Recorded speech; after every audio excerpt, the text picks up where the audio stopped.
There's no feeling more intense than starting over. If you deleted your homework the day before it was due, as I have, or if you left your wallet at home and you have to go back after spending an hour in the commute. If you won some money at the casino and then put all your winnings on red but it came up black. If you got your best shirt dry cleaned before a wedding and then immediately dropped food on it. A few minutes later. In a certain way, Sexy Hiking is the perfect embodiment of a B game. It's built almost entirely out of found and recycled parts, and it's one of the most unusual and unfriendly games of its time. In it, your task is simply to drag yourself up a mountain with a hammer. And that act of climbing, in the digital world or in real life, has certain essential properties that give the game its flavor. No amount of forward progress is guaranteed.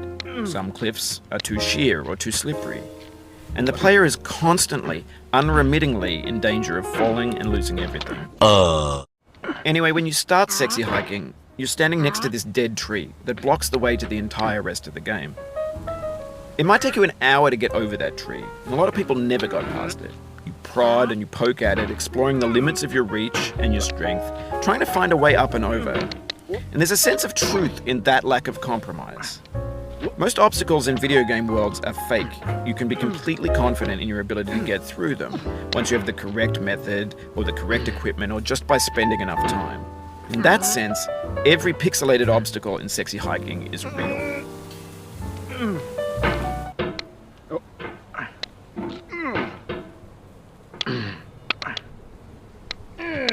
The obstacles in Sexy Hiking are unyielding, and that makes the game uniquely frustrating. But I'm not sure Jazuo intended to make a frustrating game. The frustration is just essential to the act of climbing, and it's authentic to the process of building a game about climbing. A funny thing happened to me as I was building this mountain. I'd have an idea for a new obstacle, and I'd build it, test it, and it would usually turn out to be unreasonably hard. But I couldn't bring myself to make it easier.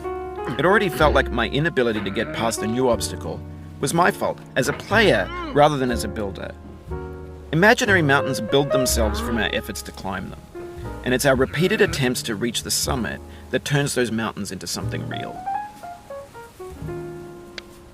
When you're building a video game world, you're building with ideas, and that can be like working with quickset cement.